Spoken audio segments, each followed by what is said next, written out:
For both Forrest and Eric, waking up each morning in South Africa is like a dream come true. I woke up this morning about 10 after 3 and I couldn't go back to sleep. Got up, got dressed, and walked around. Just kind of hung out for a bit outside and man, it hit me. I'm in South Africa hunting. You know, it's just a dream come true. It's one of the most beautiful places I've ever been. For the Sovereign Sportsman team, each awakening brings with it an equal sense of awe and disbelief of what they can expect each day. This is the key ingredient right here to me being good and alert. Kind of getting used to, you know, the big time difference. It's kind of making it a little rough on us in the morning, getting up at 2 and staying awake till 6. But we're getting used to it. We can hang, and as long as they keep this good black stuff flowing, a lot of stuff's going to die. The subsequent days after their arrival brought with it a number of things to do. First and foremost was testing the sights of the bows.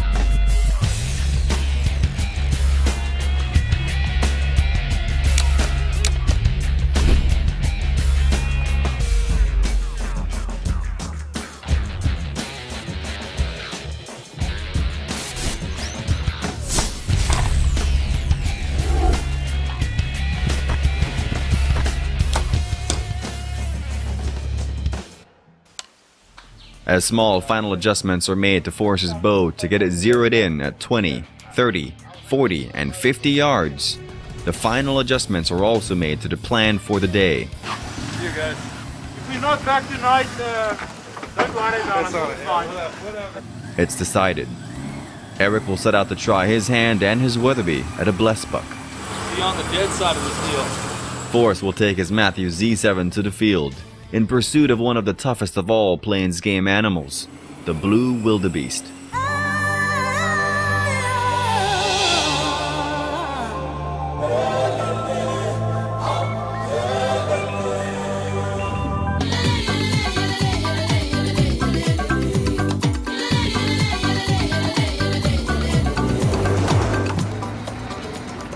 It's so thick in here, and it's kind of like Texas in a way where, you know, if you want to bow hunt these animals, you've got to give them a reason to come out.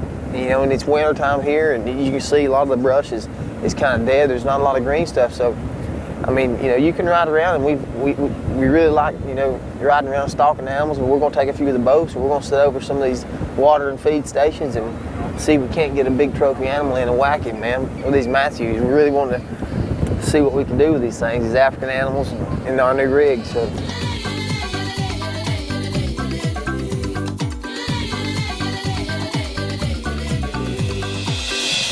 Hunting blue wildebeest can be one of the most exciting hunts in the world.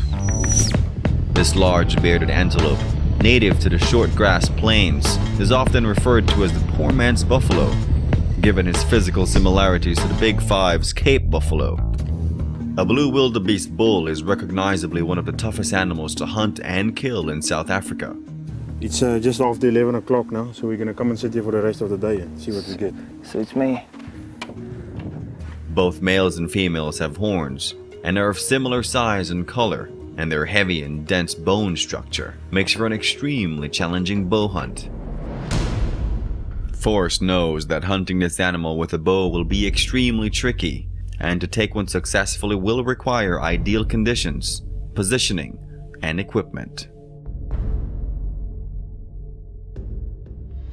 So, you know, this bush is unbelievably thick. So the best way is to sit in blinds, or hides as they call them here, you know, over water holes and even feed stations and things, because without some sort of attractant and a reason for these animals to leave that thick, dense bush, you know, you're not going to be very successful bow hunting. It's not very long till animals from all corners begin appearing near this waterhole. Guess what? Got this fast. Nice one, dude. That's a good deal. There's some more dogs as well. And they are coming. You know, he just screams Africa to be able to go at 2 o'clock in the day and get in the blind and watch all these other species of animals come in, drink, feed, and then just do what they do. I mean, you know, in hopes that that next one that steps out of the bush is your animal. Look over. There's wildebeest. Yeah. See him? It's a bull, dude. Is it? Nice bull. Nice bull. Really? We're gonna shoot him. Very nice bull. We're gonna shoot him. Yes, let's let him come in. For Forrest, there is an equal sense of excitement and nervousness as this wildebeest makes its way in. I look over and here's this wildebeest bull standing in the brush. You know, and I was like, man, my heart started racing. I told Tillman, I said, hey, there's a wildebeest. And he's like, good. And he looked at him and immediately said, that's a big, big bull. We need to shoot him if he comes in.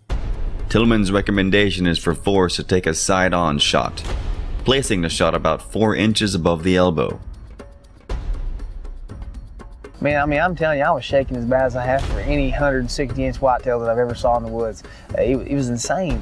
As the shot begins to unfold, the wildebeest does not easily allow for a clean kill shot. Quarter-on positioning of the wildebeest is not a good position, as the arrow, if shot, could conceivably hit the right spot, but angle too far backwards to miss vital organs, making this a poor shot. But what makes it real tough is when you've got, you know, 5, 10, 20 other animals around you there, all there, and you're trying to pick a shot and make a perfect shot on a super tough, hard to kill animal amongst all these animals, amongst all the other diversities. And aside, you got 20 sets of noses, 20 sets of eyes, and 20 sets of ears.